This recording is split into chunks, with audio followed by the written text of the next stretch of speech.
हो तेरी मर्जी का मैं हूँ गुलाम, ओ मेरे अलबेले राम।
हार चुका हूँ मैं अकल लगा कर, हार चुका हूँ मैं अकल लगा कर, हार चुका हूँ मैं अकल लगा कर, हार चुका हूँ मैं अकल लगा कर, हार चुका हूँ मैं अकल लगा कर, हार चुका हूँ मैं अकल लगा कर। अपना संभालो इंतजाम अपना संभालो इंतजाम मेरे अलबेला, अपना संभालो इंतजाम मेरे अलबेला। तेरी मर्जी का तेरी मर्जी का मैं हूँ गुलाम मेरे अलबेला, तेरी मर्जी का मैं हूँ गुलाम मेरे अलबेला।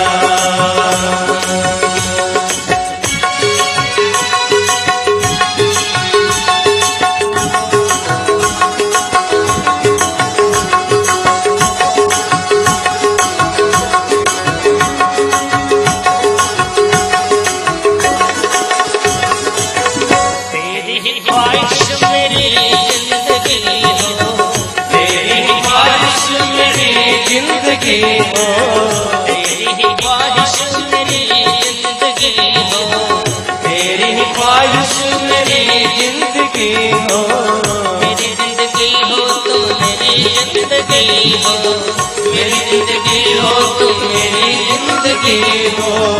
बिन है तुम बिन है, तुम बिन है सब कुछ हराम, मेरे अलबेला मेरे अलबेला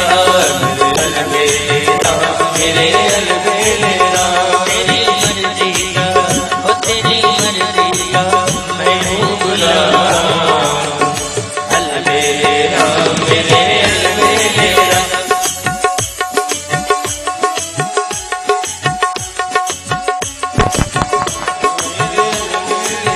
ओ तेरी मर्जी का मैं हूँ गुलाम, ओ तेरी मर्जी का मैं हूँ गुलाम।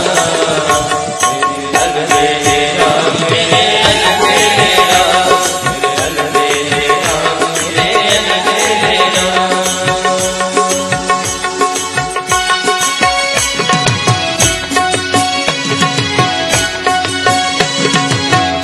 जी राधे।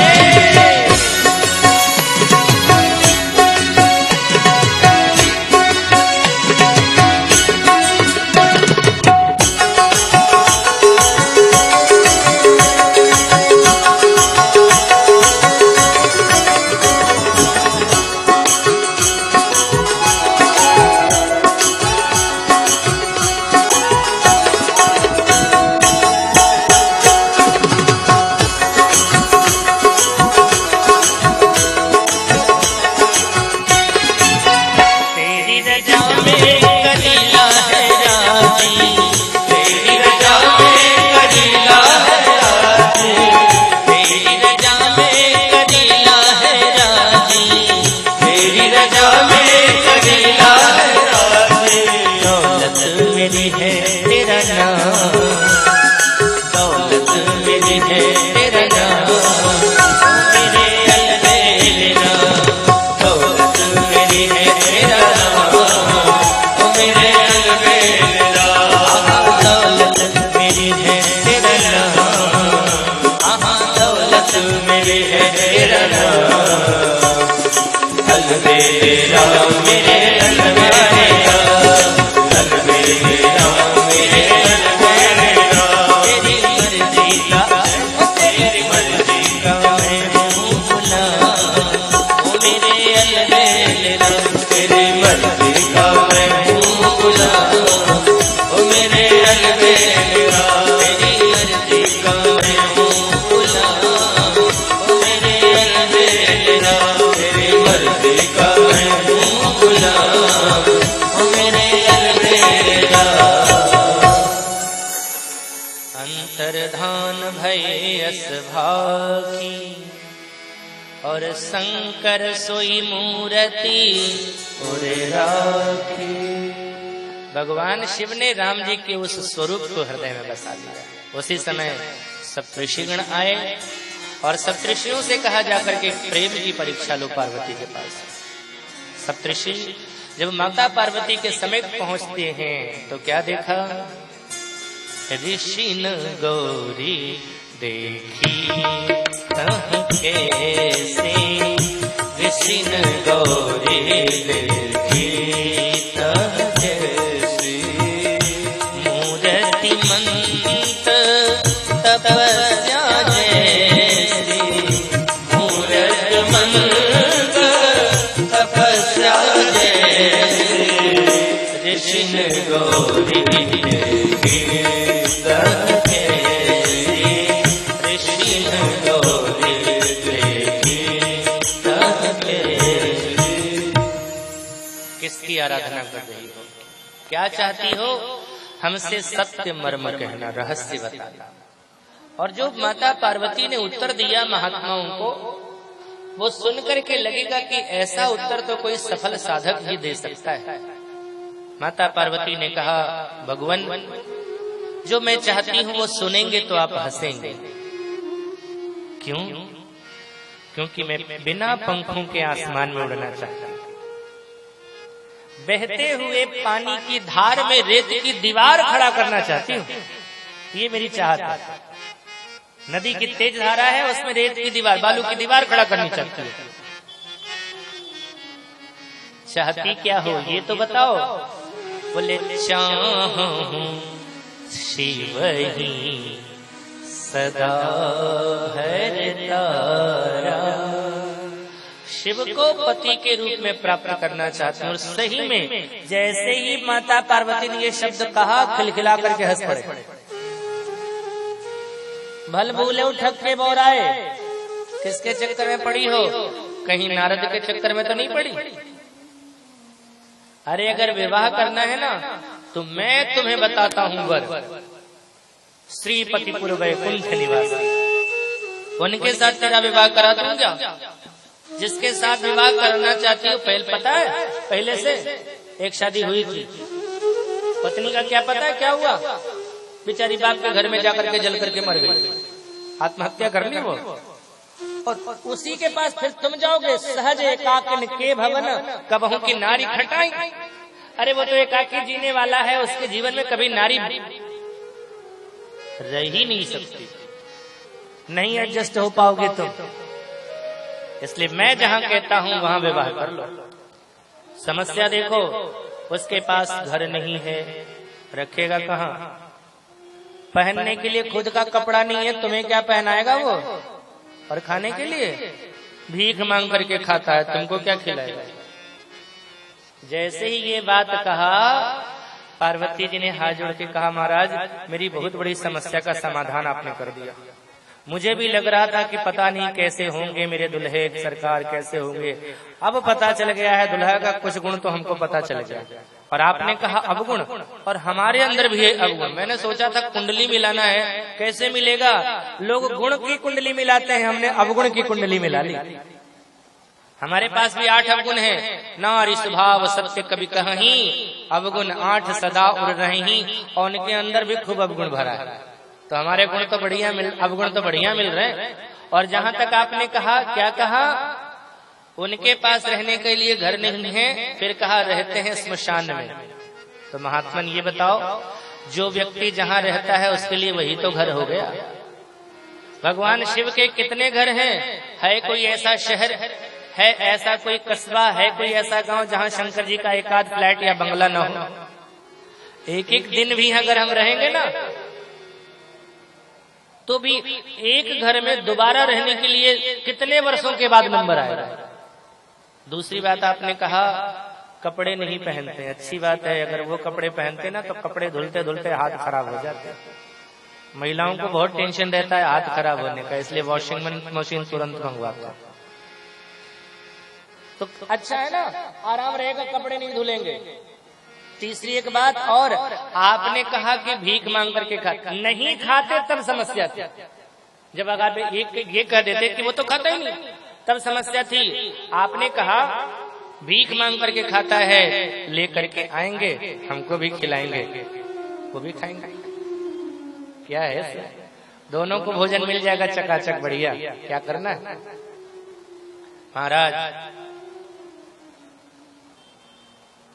अगर आपको ज्यादा विवाह करवाने की ही इच्छा है ना, तो बहुत सारे संसार में लड़का लड़की कुंवारे हैं, आप जाकर के वहां कोशिश कर लीजिए। जिसकी शादी नहीं हो रही है करवा दीजिए। लेकिन मेरे लिए मैं तो यही कहूंगी कि उन्हीं से विवाह करूंगी।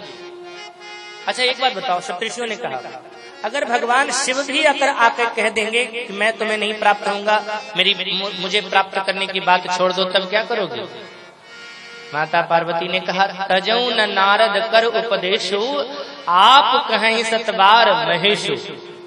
एक बार नहीं 100 बार भी आकर के भगवान शिव कहेंगे कि मुझे पति प्राप्त करने की लालसा छोड़ दो, तो भी नहीं छोड़ूंगा।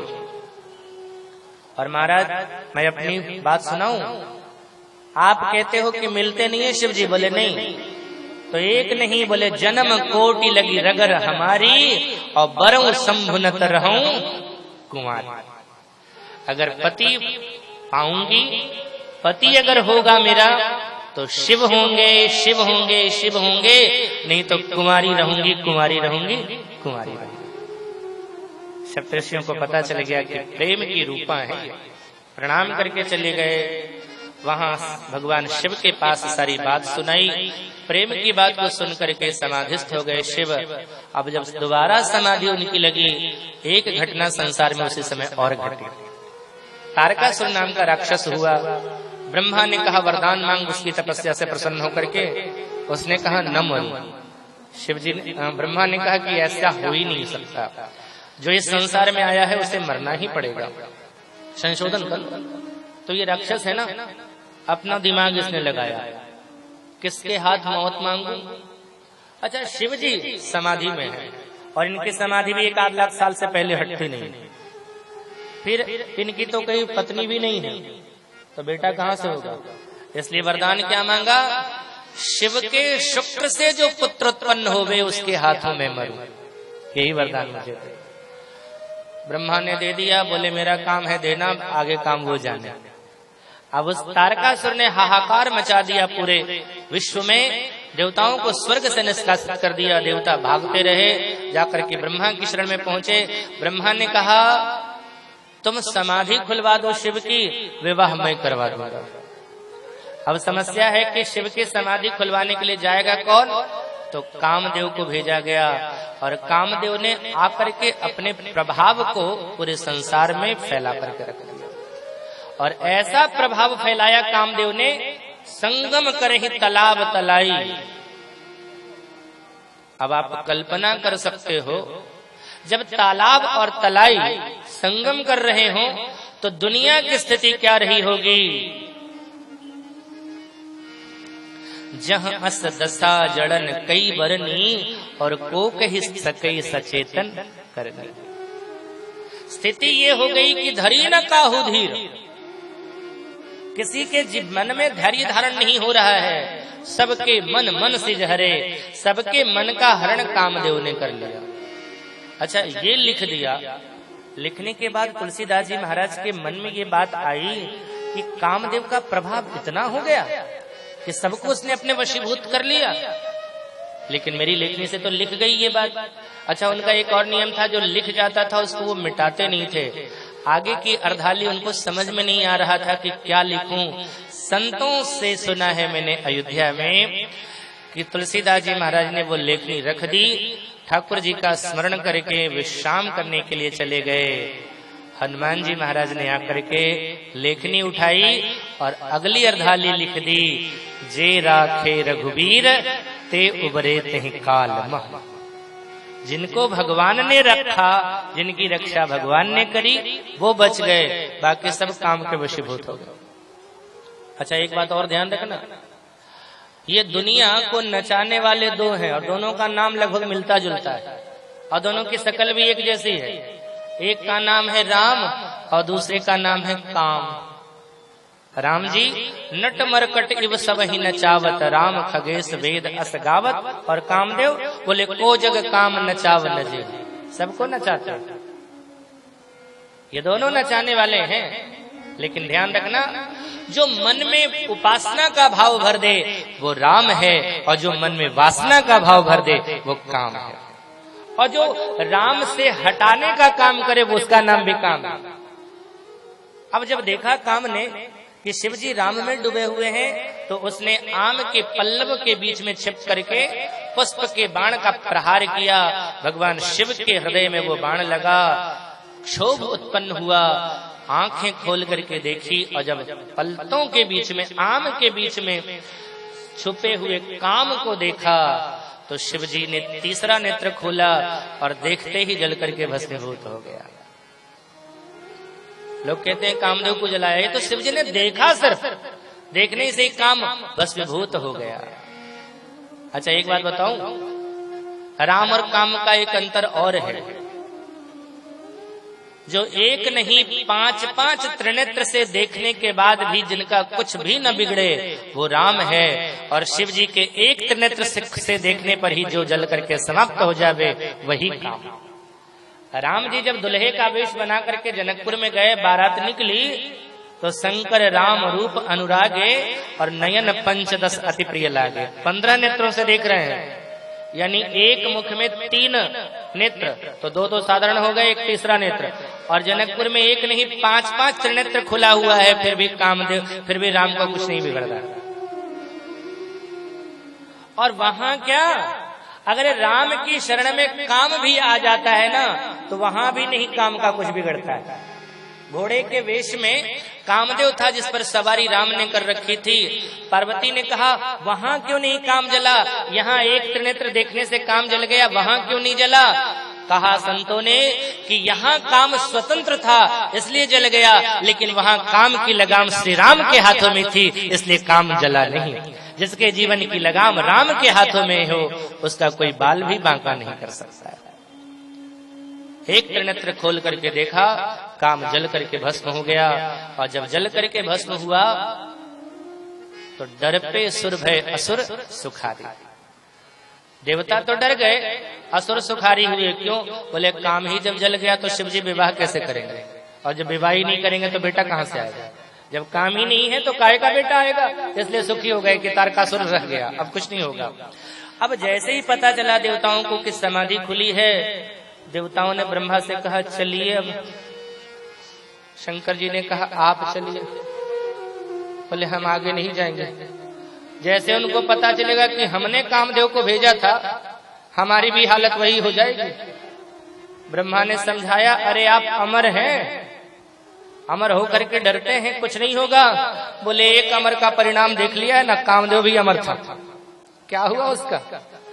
जब वो अमर मर गया तो हम अमर किस काम के हैं, हमारा भी कोई ठिकाना नहीं। सो आगे आप चलो। और तब सब ने जाकर के पृथक पृथक तिन किन्ह प्रशंसा, सबने स्तुति करी।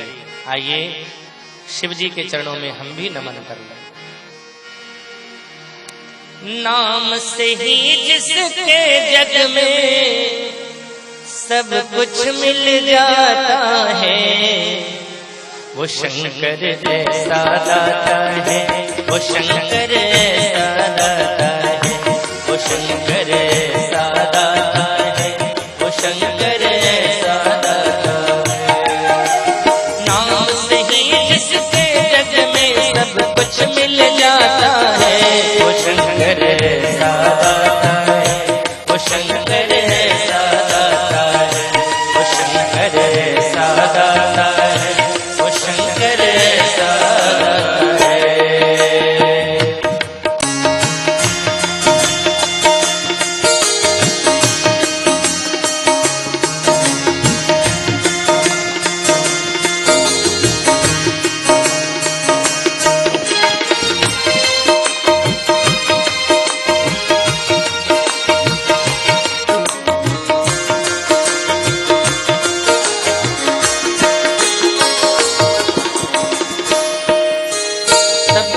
अर्पण करने वाला एक जगत के स्वामी, पल में विपदा हरने वाला प्रभु है अंतर्यामी, प्रभु है अंतर्यामी, बोले प्रभु है अंतर्यामी, प्रभु है अंतर्यामी, बोले प्रभु है अंतर्यामी। अभय संपदा मालिक अभय संपदा मालिक नंगा रह जाता है, वो शंकर जैसा दाता है, वो शंकर जैसा दाता है, वो शंकर जैसा दाता है, वो शंकर जैसा दाता है।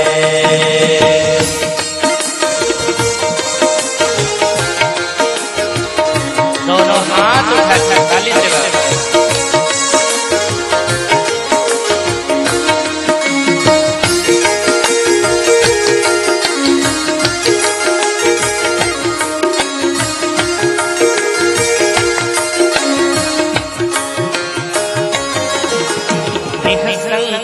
स्वर नगरी को अर्पण करने वाला, देवों को अमृत देकर खुद पी गया यश का प्याला, पी गया यश का प्याला, बोले पी गया यश का प्याला, पी गया यश का प्याला, बोले पी गया यश का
हिलाए। भक्तों की विपदा को भोले पल में दूर भगाए, पल में दूर भगाए, भोले पल में दूर भगाए, पल में दूर भगाए, भोले पल में दूर भगाए। हे शिव जहाँ पुकारो, हे शिव जहाँ पुकारो दौड़ाता है, वो शंकर ऐसा दाता है, वो शंकर ऐसा दाता है, वो शंकर ऐसा दाता है, वो शंकर ऐसा दाता है।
पृथक पृथक तिन किन्ह प्रशंसा,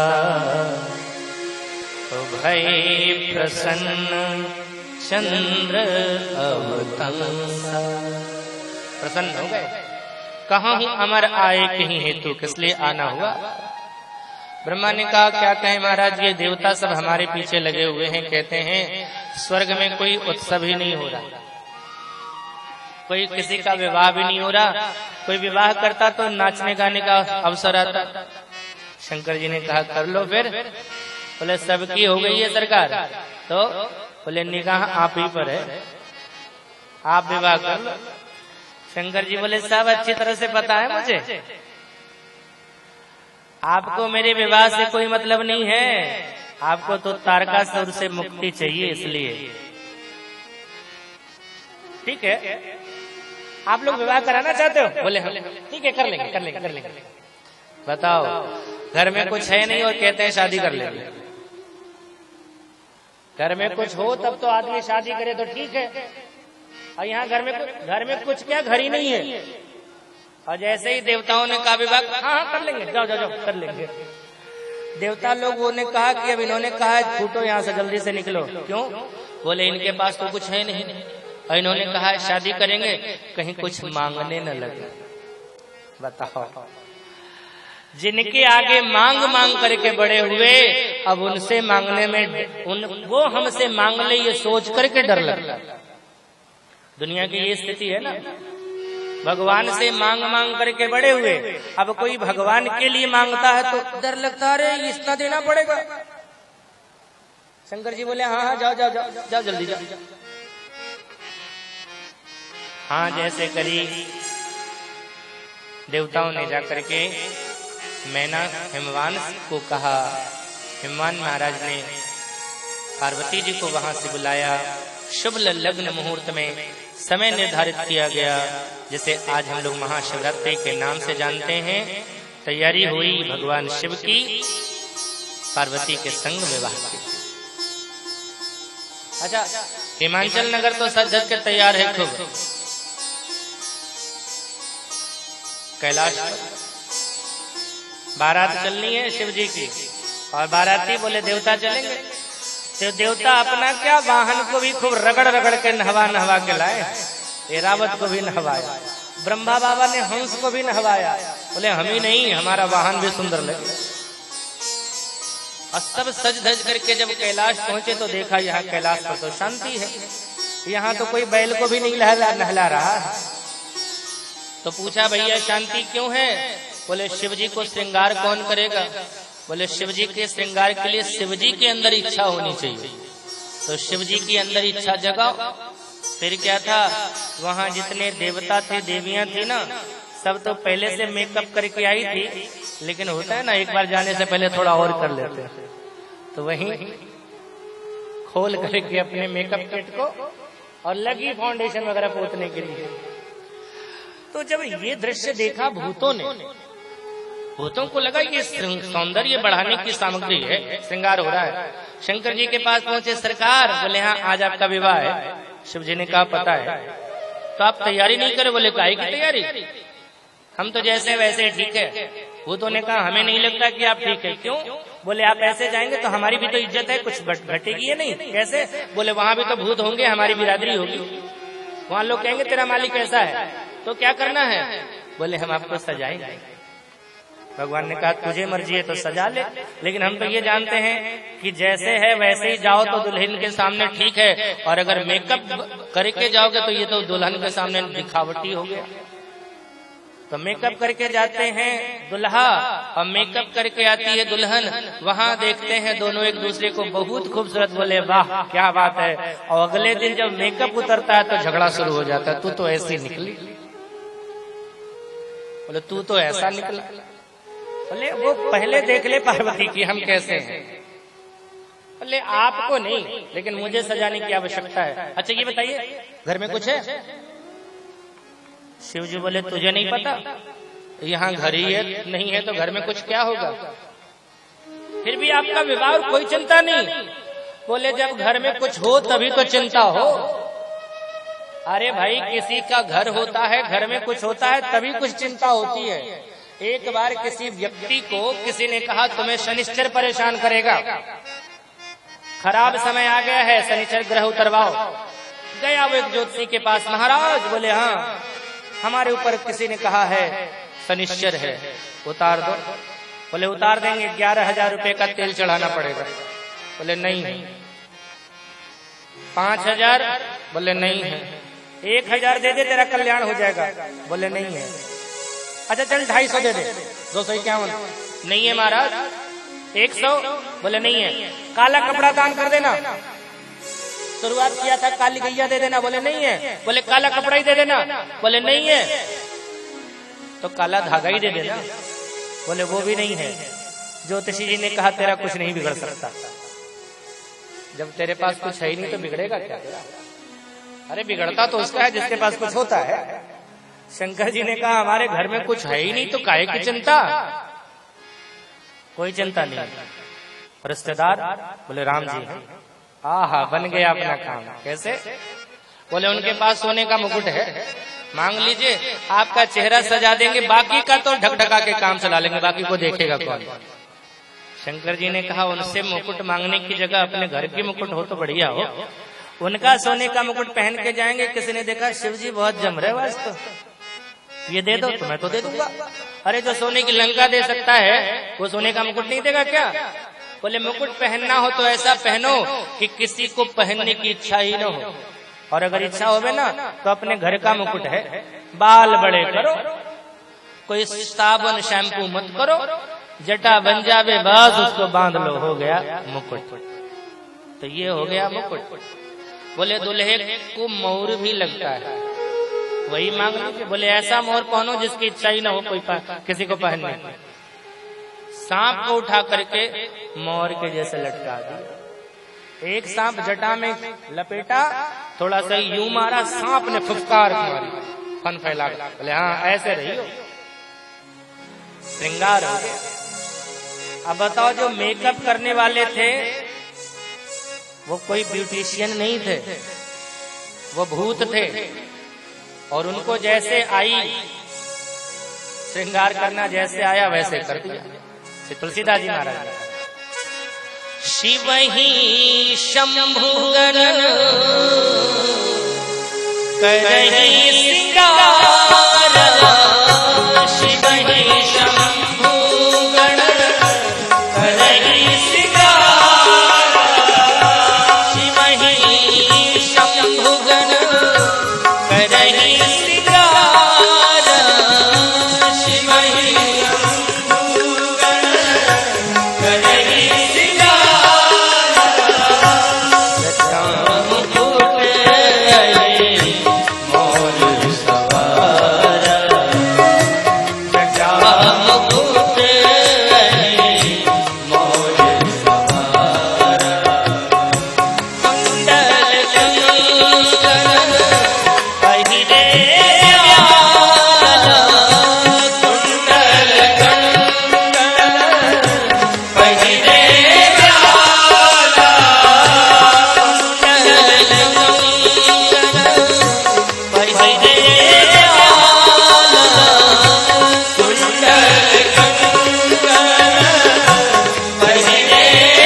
विभूति पर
विचित्र श्रृंगार।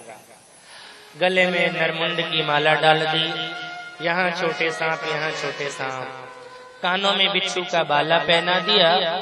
खड़े हुए सरकार नंगे अच्छे नहीं लगते। बोले तो अब कपड़ा कहाँ से लाए? जिस मृग चर्म पर बैठे थे उसी को कमर में लपेट दिया। बोले ये बढ़िया कपड़ा है। अच्छा एक बात बताओ, यहाँ तो मृग चर्म लपेटा गया था कमर में, लेकिन जब पहुंचे हैं हिमांचल नगरी तो बच्चों ने देखा तो बच्चे क्या कहते हैं घर में, दुल्हा कैसा है? बोले नगन जटिल भयंकर दुल्हा नंगा। तो वो जो लपेटा था वो गया कहाँ? लपेटा था तो बांधना भी तो चाहिए था। नहीं ऐसी बात नहीं कि बांधा नहीं गया था, बांधा गया था, लेकिन किस चीज से? सांप से। अब सांप तो सांप, जब तक मर्जी तब तक चिपका रहा, जब मर्जी सरक गया। अब जब सांप सरका तो ये मृग चर्म काहे को रुकेगा, वो भी सरक गया।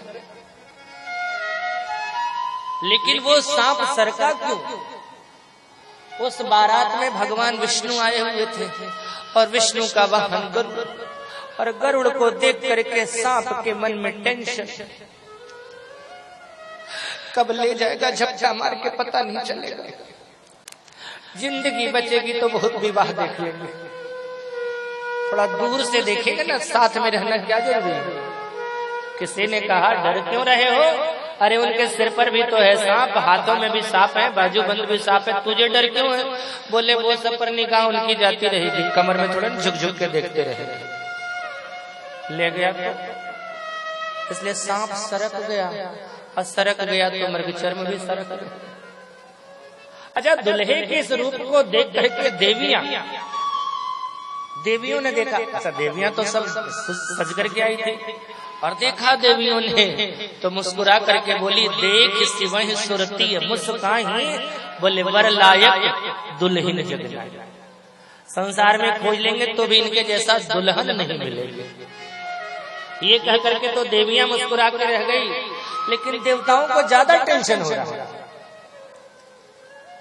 देवियां तो बस मुस्कुरा गई, देवताओं ने सोचा अगर ये आगे आगे जाएंगे ना तो हमें खाने के लिए भी नहीं मिलेगा लड्डू। बोले तो इनको करो पीछे, हम चलेंगे आगे, पहले हम लड्डू खा लेंगे, बाद में इनके साथ जो होगा देखा जाएगा। समझ लो अब समस्या ये है कि दुल्हा अभी आगे, अब दुल्हा को कौन पीछे करेगा? तो ब्रह्मा जी से कहा, ब्रह्मा जी ने कहा कह तो दूंगा कि आप थोड़ा देर रुको, हम लोग बढ़ते हैं, आप बाद में आना, लेकिन ये बैठेंगे तो समाधि लगेगी, तो दूसरा कामदेव नहीं है, दूसरा कोई कामदेव है तो व्यवस्था करके रखो, नहीं तो ये बैठेंगे तो समाधि। और वहां पहुंच भी जाओगे ना बिना दुल्हन के तो पहले तो लड्डू खाने को मिल जाएगा, बाद में पूछेंगे दुल्हा तो पत्थर खाने को मिलेगा, इसलिए इनको तो लेके चलना पड़ेगा। लेकिन महाराज कोई ऐसा नियम बनाओ कि हमारी भी रह जावे, इनकी भी रह जावे। तो सबने जाकर के भगवान विष्णु से कहा, सरकार आप ही कर सकते हो कुछ। तो विष्णु ने मुस्कुरा करके कहा, भाई इतने लोग आए हैं, भीड़ इतनी ज्यादा है कि पता ही नहीं चल रहा कौन कहाँ था, सब अपना अपना समाज लेकर के अलग हो जाओ। अच्छा, ठाकुर जी ने ऐसा क्यों किया? क्योंकि शिव जी की इच्छा थी कि भगवान की ये लीला कराने की। वो कुछ दिन पहले ही भूत प्रेत आए शिव जी के पास, सरकार हमारी भी इच्छा होती है किसी का विवाह देखे, लेकिन देख नहीं पाते। सबसे पहले पंडित हमें ही गाड़ता है जमीन में। जहां पता चला किसी को कि हम हैं, तांत्रिक को बुलवा करके बोतल में बंद करके जमीन में गड़वा देता है। सांप ने कहा, उनकी नहीं हमारी भी सुनिए क्या, जहां कोई देख लेता है तो हमारा मुंह ही थुथुर देता है, मुंह ही चूर देता है हमारा। तो महाराज हमारी भी इच्छा होती है कोई फंक्शन देख ले में हम भी। शिव जी ने कहा, कोई बात नहीं, दुनिया के उत्सव नहीं देख सकते तो कोई बात नहीं, हमारे जीवन का जब उत्सव होगा सब ले चलेंगे तुम्हें। और अब शिव जी का उत्सव हो रहा है, विवाह का। शिव जी को लगा कि मैंने वचन दिया था और ये नहीं आ रहे हैं, तभी ऐसी रचना रची, देवताओं के मन में ये भाव आया और भगवान विष्णु के मुंह से ये शब्द निकला। और जैसे ये शब्द निकला, भगवान के मुख से शब्द को सुन करके अति प्रिय वचन सुनत प्रिय के रे, और भृंगी ही प्रेरी सकल गण तेरे। भृंगी से कहा, सारे गुणों को बुला दिया, अब तो हर जगह के भूत प्रेत पहुंचे, देश विदेश सबके, यहाँ से भी गए होंगे, ऐसी बात नहीं कि यहाँ से नहीं गए होंगे। अब ये मत पूछो किसके घर से गए थे, उस समय जो होंगे उनके घर से गए होंगे।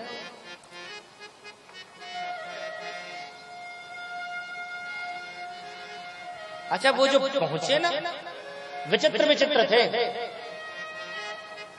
कैसे? कौ मुखहीन विपुल मुख काहू, बिनु पद कर कौ बहु पद बाहु, बिनु नयन कोई नयन विहीना, विपुल नयन को नयन विहीना, इष्ट पुष्ट को अति तन कीना, इष्ट पुष्ट को अति तन कीना, हाँ इष्ट पुष्ट को अति तन कीना, इष्ट पुष्ट को अति तन कीना। अच्छा, एक बात बताओ, शिव जी के बारात में, शिव जी के विवाह में जो भूत गए होंगे कौन होंगे? ये भूत हैं कौन? भूत कहते किसको?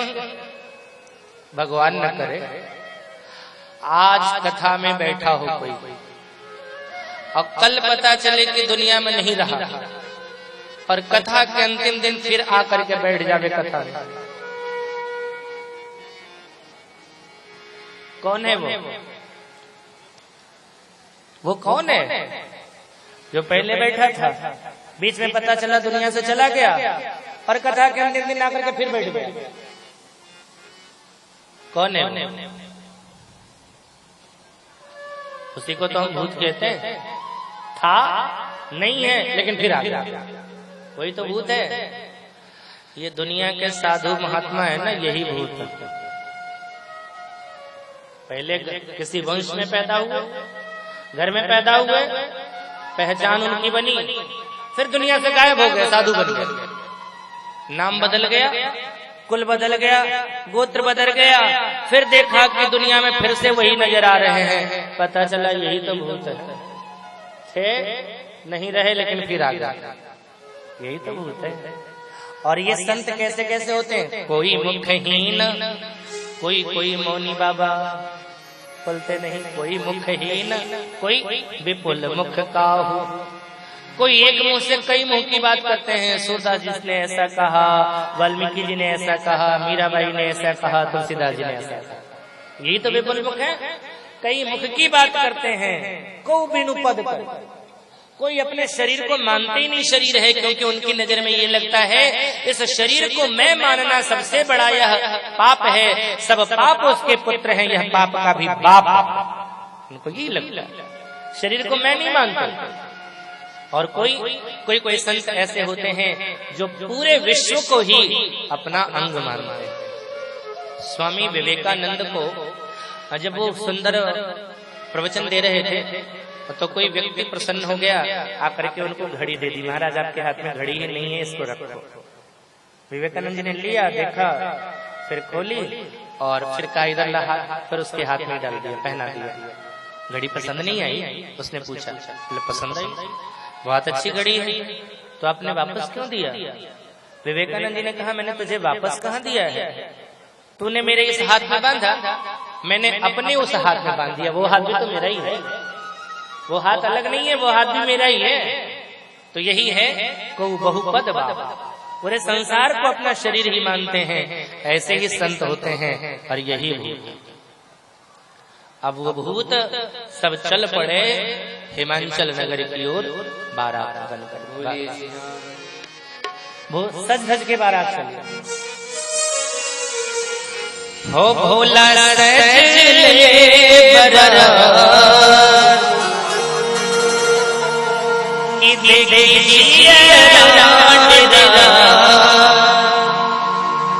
विश्वा अजब बनौले शिव दनियाना, किन्हीं को लागे नहीं तनी को रहनिया, लागे नहीं तनी को रहनिया, लागे नहीं तनी को रहनिया, लागे नहीं तनी को रहनिया। ओ भोला सजले बरात, देखी जियरा तेरा, भोला सजले बरात, देखी जियरा तेरा। विश्वा अजब बनौले शिव दनियाना, लागे नहीं तनी को रहनिया, लागे नहीं तनी को रहनिया, लागे नहीं तनी को रहनिया, लागे नहीं तनी को रहनिया। एक बार दोनों हाथ उठाके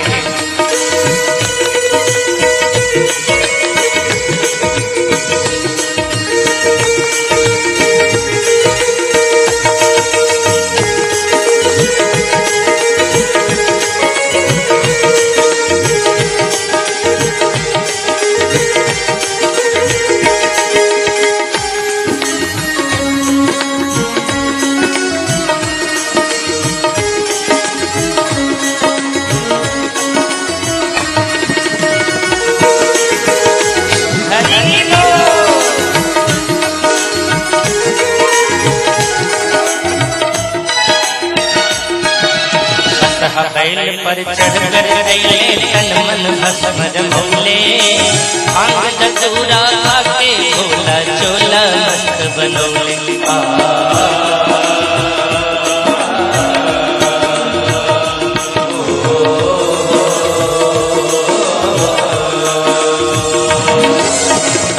बैल पर चढ़ कर गए तन मन भस्म जमौले, आंग दतूरा के भोला चोला मस्त बनौले। गावे भूत बेताल, गावे भूत बेताल, लेके डफ कर ताल, लेके डफ कर ताल। नाचे भूत बेताल, लेके डफ कर ताल, नाचे गंगवा में ठुमक योगिनियाना, लागे नहीं तनी को रहनिया, लागे नहीं तनी को रहनिया, लागे नहीं तनी को रहनिया, लागे नहीं तनी को रहनिया। हरि बोल। ऐसे ही दोनों हाथ ऊपर उठा के,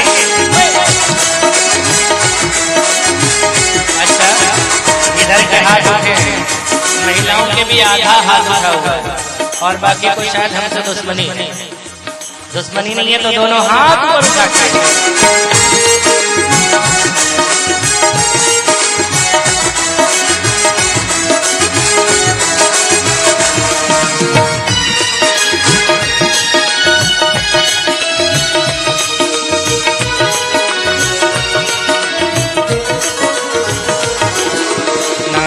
गावत चले बराती सब बछड़े ललकार भूत प्रेत जियरा डर पावे मारी चले किलकार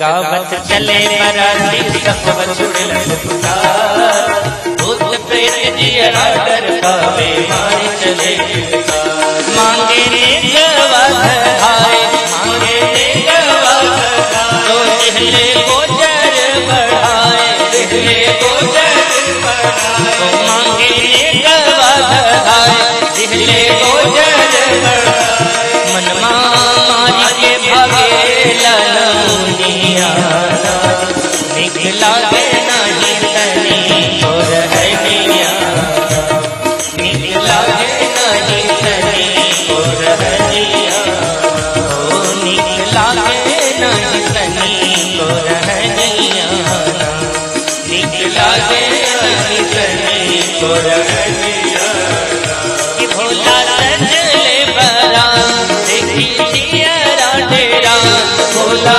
सजले बरा देखी जियरा डेरा जब मनोले शिव दनिया निकला के नहीं तनी तो रहनिया ओ निकला के नहीं तनी तो रहनिया निकला के नहीं तनी तो रहनिया निकला के नहीं तनी तो रहनिया ओ निकला के नहीं तनी तो रहनिया ओ निकला के नहीं तनी तो रहनिया। अच्छा इधर तो चली बारात सज धज करके अपने हिसाब, लेकिन हिमाचल नगरी वालों को तो पता नहीं कि बारात कैसे वो तो बड़े खुश है शिव जी आ रहे हैं, शिव जी का समाज आ रहा है। तो हिमाचल नगर वाले जो थे ना जितने वृद्ध लोग थे सबने कहा स्वागत समिति बनाओ, आप यहाँ गांव में स्वागत करना लेकिन हम गांव के बाहर जाकर स्वागत करें। फिर बड़े बुजुर्ग लोग थे उन्होंने अपना नाम लिखवाया उसमें और सारे लोग आगे गए स्वागत करने के लिए। सबसे पहले ना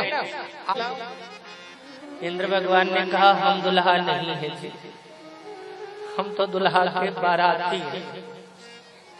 अच्छा अच्छा बाराती इतने सुंदर, माला पहनाया जलपान कराया, आगे पधारे।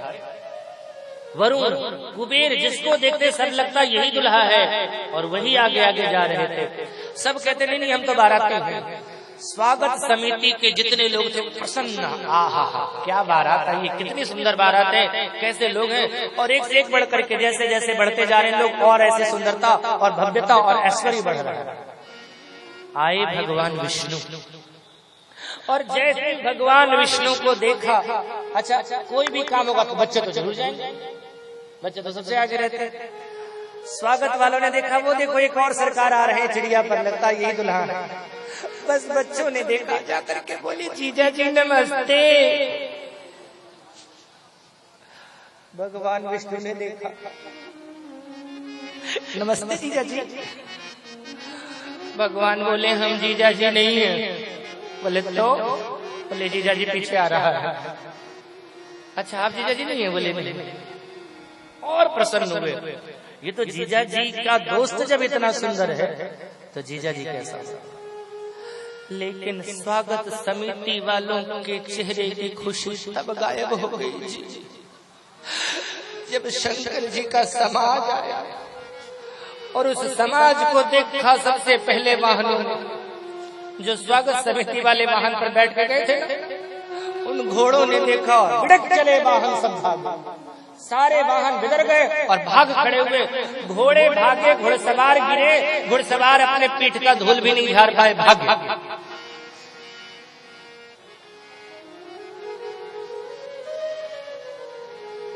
लेकिन धीरे धीरे रहे सयाने, कुछ लोग बहुत समझदार थे जो बोले ये सब कुछ नहीं होता है, ऐसे बहुरूपिया होगा। लेकिन उनका भी धैर्य जवाब दे गया। कब? जब उनके सामने आकर के एक बगैर सिर वाले भूत ने पूछा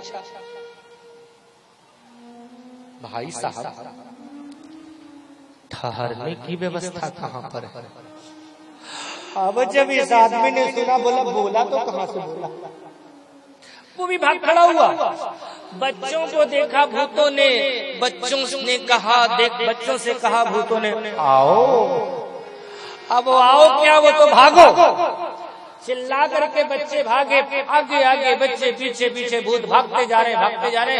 घर पहुंचे, दरवाजा खटखटाया, मैया भी तैयार हो रही थी। दरवाजा खोला मैया ने, अंदर बच्चा प्रविष्ट हुआ। बच्चे से माँ ने पूछा क्या हुआ, तू गया था जीजा जी देखने, जीजा जी को देख करके आया? बच्चों ने कहा चुप रहो, नाम मत लेना जीजा जी का। अगर हमको पता जीजा जी ऐसा होता है तो हम तो कभी जाते ही नहीं। हमने तो सोचा था जीजा जी का मतलब होता है जीजा, ए जी तू जीजा, लेकिन उसको देख करके मन करता है मर जा। वो जीजा जी नहीं है, वो तो मजा जी है। क्या देखा तूने? बच्चों ने जो देखा था वो माँ से कह दिया। तन छार ब्याल कपाल भूषण नयन जटिल भयंकर संग भूत प्रेत पिशाच योनि विकट मकरस नीच जे तरह है करार देख कट पुण्य बड़े घर सज देख शोभा विवाह धर बात रसलि कही बात रसलि कही बात रसलि कही। तनछार ब्याल कपाल भूषण, नंगा है, जटाधारी है। माताओं ने सुना ऐसा तो नहीं, कुछ और देख करके नहीं मैया वैसा ही है, मैं भी तो देखूं कैसा। मैया दरवाजा मत खोल, अरे खोलने दे। और जैसे मैया ने दरवाजा खोला तो दरवाजे पर बिना सिर वाला भूत खड़ा था। जितनी तेजी से खोला था दरवाजा, उससे 5 गुना तेजी से बंद किया। बच्चे को गोद में लिया, मैं भी नहीं जाऊंगी, तू भी मत जाना। चुप हो गई। गलियों नगर में तो ये हालत है। नारद जी ने सोचा बाद में तो सुनना पड़ेगा, शादी बिगड़ती है तो वही तो सुनता है जो बीच में करवाने वाला होता। तो नारद जी ने सोचा अभी प्रशंसा ले ले। मैना मैया के पास गई, मैया बोले हाँ चलो, कितनी सुंदर बारात आई है दिखाता हूँ। मैया क्या, आगे आगे इंद्र भगवान को देखा। बाबा बोले यही है दूल्हा, ये दामाद। अरे नहीं मैया ये तेरा दामाद नहीं है। बोले तो? बोले ये तो तेरे दामाद के घर का मुंशी है। ऐसा? हमने सोचा मुंशी होगा, बुढ़ा होगा, लेकिन ये तो बड़ा हैंडसम है। हमने सोचा था चश्मा यहाँ लगाएगा, ऐसे ऐसे देखेगा, लेकिन ये तो बड़ा स्मार्ट है। उनकी व्यवस्था हो गई। अब आए वरुण, अब आए कुबेर। कुबेर को देखा मैया ने, बाबा ये दूल्हा नहीं। बोले तो? खजांची है, कोषाध्यक्ष है। अच्छा ऐसा कोषाध्यक्ष? बोले हाँ। सूरज और चांद को देखा मैया ने, बाबा इनमें से दोनों में से कोई नहीं है। तो ये कौन है? नौकर। क्या करते हैं? बोले प्रकाश दिखाने का काम करते हैं, एक दिन में एक रात में। बाबा रे बाबा, बहुत खुश मैया। अब तो भगवान विष्णु आए। बाबा बहुत खुश हो गए। क्या हुआ? यही है ना मेरा दामाद, वो जो चिड़िया पे बैठ के आ रहा है। नहीं मैया ये भी तेरा दामाद नहीं है। ये कौन है? बोले ये तेरे दामाद का दोस्त है, मित्र है। अच्छा जब मेरे दामाद का दोस्त ऐसा है तो दामाद कैसा होगा? कहीं मैं उसकी सुंदरता देख के बेहोश न हो जाऊं। मैया एकदम एक्साइटेड, कहीं उसकी सुंदरता देख करके बेहोश न हो जाऊं। नारद जी ने मन ही मन का बेहोश तो जरूर होंगी आप, इसमें कोई शक नहीं, लेकिन सुंदरता देख के बेहोश होंगी क्या, यह तो आने वाला समय बताएगा। बस आप जाएं परिचय की सामग्री लेकर के आए, दुल्हा आने वाला है। मैया गई, मैना सुभारती समारी, संग सुमंगल गावई नारी, गीत गाती हुई बाहर आई। लेकिन जब बाहर आई तो यहाँ का दृश्य ही बदला था। वो जो सुंदर सुंदर बाराती थे उसके जगह भूत प्रेत आ गए। मैया ने कहा, बाबा इतने सुंदर बारातियों के बीच में इनको कहां से घुसा दिया? ये लोग कौन है? और ये जो इन लोगों के बीच में एक बैल पर बैठा हुआ वो भी उल्टा, कौन है ये तो लगता है इन लोगों का सरदार है। कौन है ये? भगो, हटाओ इनको यहाँ से, मेरा दामाद आने वाला है, कहां से घुस गए ये लोग? अब नारद जी ने सोचा क्या बताएं कि कौन है ये, क्योंकि जो है सो यही तो है, अब इसके आगे तो कोई है नहीं। कौन है ये बाबा? नारद जी ने अगल देखा बगल देखा, बोले क्या देख रहे हो? नारद जी ने कहा, भागने का रास्ता देख रहा हूं, क्योंकि जब बोलूंगा तो क्या करूंगी मुझे पता है। मैया यही तो शिव हैं जिनके साथ ब्याह हो रहा। और ऐसा सुनते ही मैया ने जो परिछन की सामग्री लाई थी पटक दी, पैर पटकती हुई अंदर चली गई, दरवाजा बंद कर लिया अंदर से। शिव जी वहीं दरवाजे पर खड़े रहे। 5 मिनट हो गया, भूतों ने कहा चलिए। शिव जी बोले कहां? बोले कैलाश, बिना विवाह के। भूतों ने कहा अभी भी विवाह की अपेक्षा है,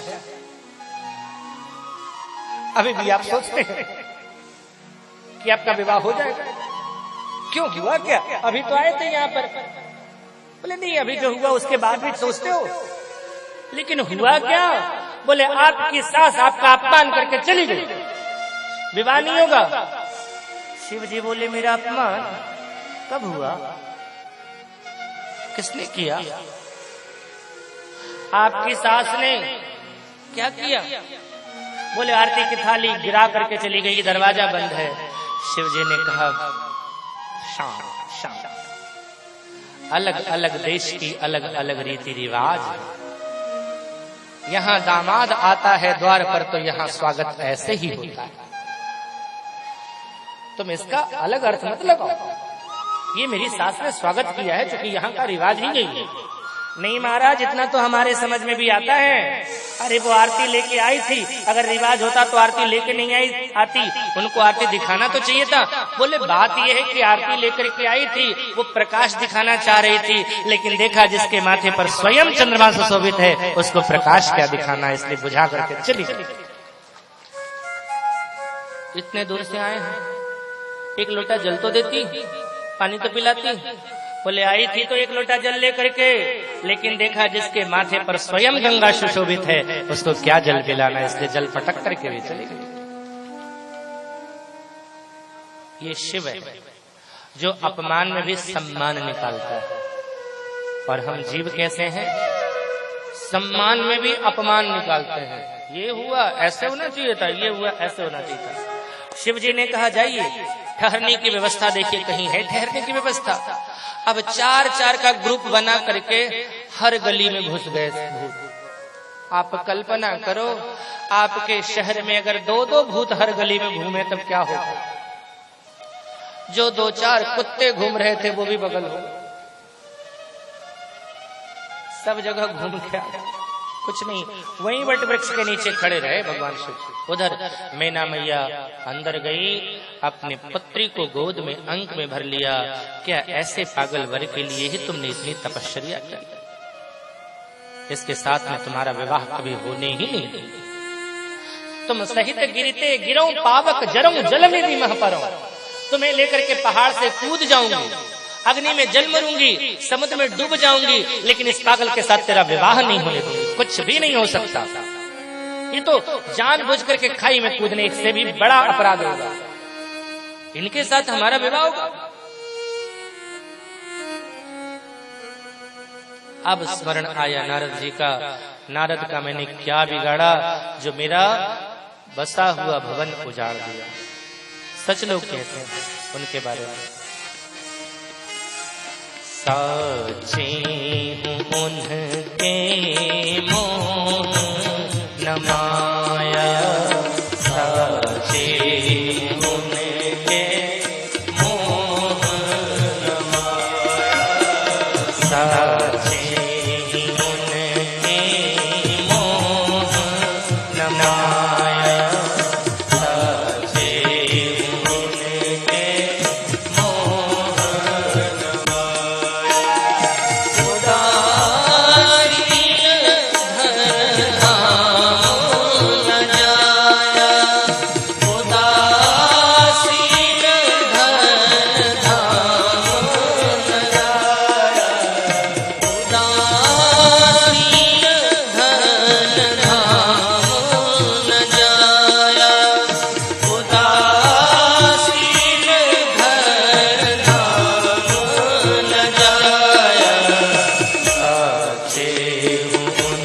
इनके अंदर मोह भी नहीं है, माया भी नहीं।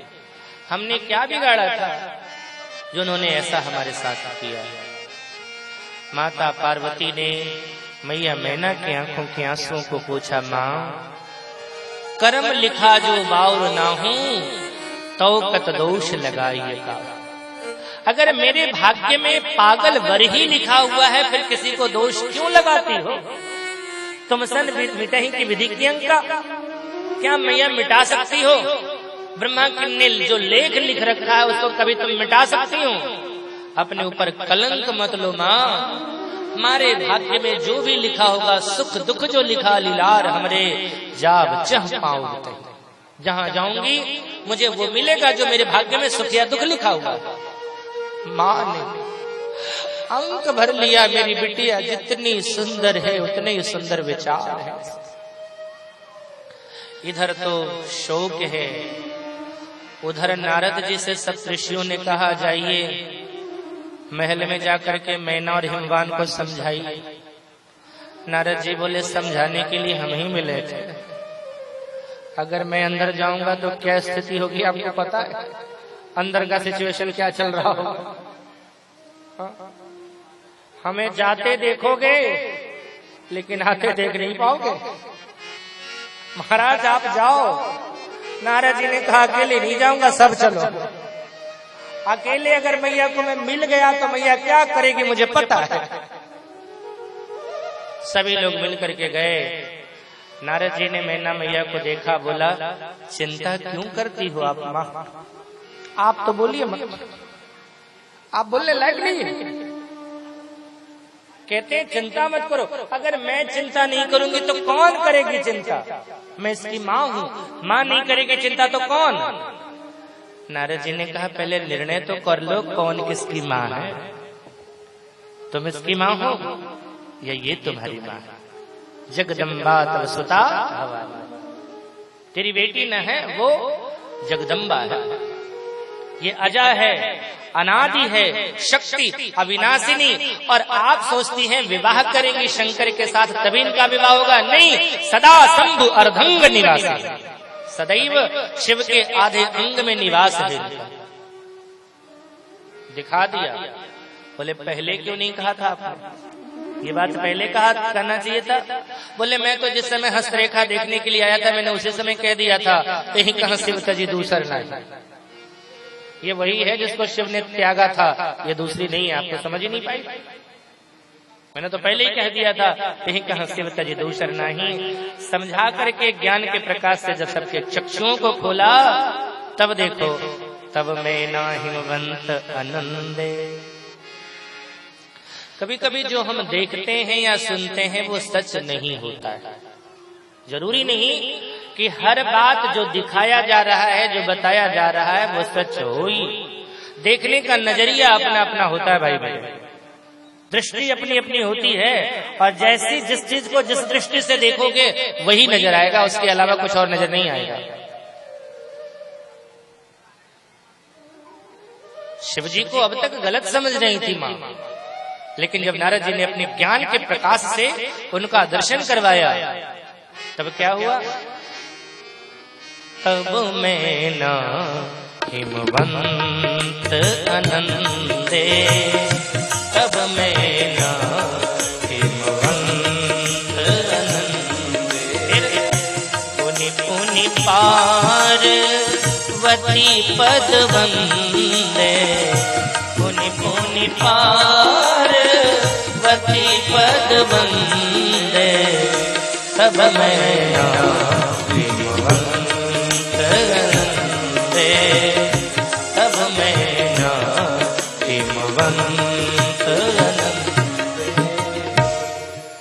माँ ने कहा महाराज हर लड़की के माँ की इच्छा होती है कि उसका दामाद सुंदर हो। हमने उनका ऐसा रूप देखा। अच्छा, भगवान शंकर चाहते तो हर रूप को बना सकते थे, वो इस तरह का विचित्र बनकर के आए क्यों? क्योंकि नारद जी ने हस्तरेखा देख करके कहा था जोगी जटिल काम मन नगन अमंगल वेश, इसलिए ऐसा बनकर के संत के शब्द को सत्य करने के लिए नारद जी महाराज के कथनानुसार भगवान शिव आए थे। तो पार्वती की मैया मैना ने प्रार्थना किया नारद जी से, उनसे कहिए थोड़ा स्वरूप अच्छा बना ले, बाकी यहाँ जैसा मैं चाहती हूँ वैसा बना ले, उधर जाके जैसे उनकी मर्जी है वैसे रहे, हमारे सामने कम से कम हमारी सोच के अनुसार तो रहे। जाकर के भगवान शंकर के पास नारद जी ने कहा, सरकार थोड़ा सा मेकअप तो आपने किया लेकिन भूतों ने किया था, अब थोड़ा हिमाचल वालों की तरह से मेकअप करवा लीजिए। क्यों, क्या कमी है इसमें? शंकर जी बोले, इसमें क्या कमी है? वो आपकी सास जी डर गई। क्यों? आपके माथे पर सांप देख करके। अरे उन्हें तो प्रसन्न होना चाहिए। क्यों? बोले सांप तो काल का प्रतीक होता है, उन्हें तो प्रसन्न होना चाहिए कि काल को जिसने अपने वश में कर रखा है वो कालों का काल महाकाल होगा, उनकी बेटी कभी विधवा नहीं होगी, सोच करके निश्चिंत होना चाहिए था उनको। नारद जी बोले, अब इतना दिमाग नहीं ना चलाएगी वो, अब जितना आप चलाते हो उतना तो उनका चलेगा, वो अपने हिसाब से सोचती है। थोड़ा कृपा करो। फिर क्या था?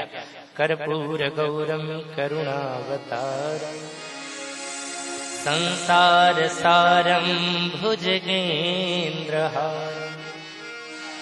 सदा बसंतम हृदयारविंदे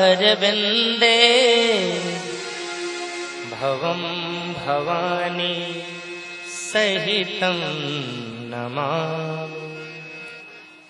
फिर तो इतने सुंदर रूप धारण करके आए।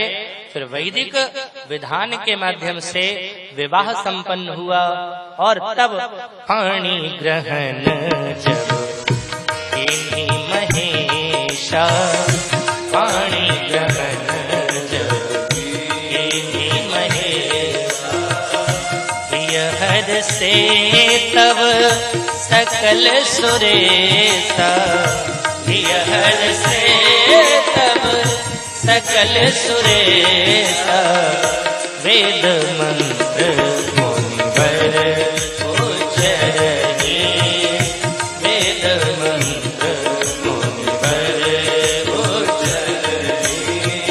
जय जय जय शंकर सुर करहि, जय जय जय शंकर सुर करहि, वेद मंत्र मुनिवर उच्चरहि, वेद मंत्र मुनिवर उच्चरहि, वेद मंत्र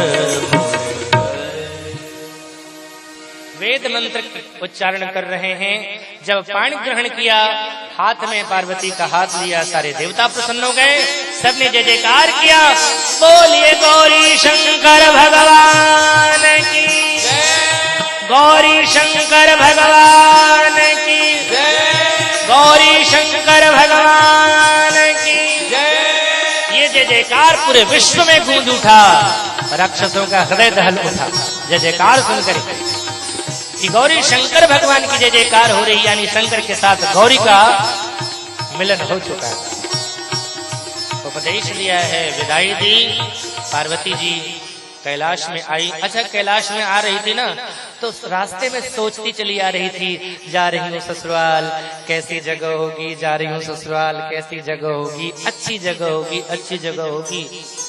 करते करते भगवान शंकर एक जगह पहुंचे, स्मशान में रुक गए। पार्वती जी ने कहा आगे चलिए। बोले यही तो अपना घर है, कहाँ आगे जाए? ये अपना घर है? बोले हाँ। यहाँ कुछ बना बना नहीं दिख रहा, यहाँ कुछ दिख नहीं रहा। बोले आपको तो पता है, सप्तऋषि ने जाकर के कहा था हम तो यही रहते हैं। महाराज पहले आप रहते थे, अकेले थे, अब पत्नी आ गई है आपके साथ, अब ऐसे कैसे रहेंगे? थोड़ा कुछ पर्दा होना चाहिए ना।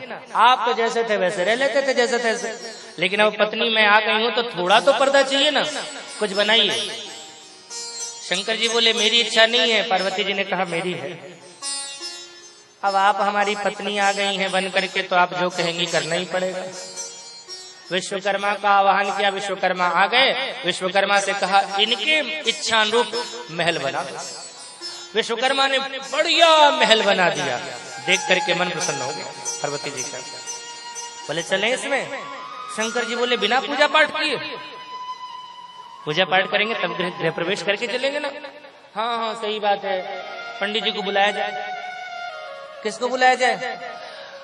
शंकर जी ने कहा हमारा एक चेला है रावण, उसी को बुला लेते। रावण आ गया, रावण ने गृह प्रवेश करवा दिया।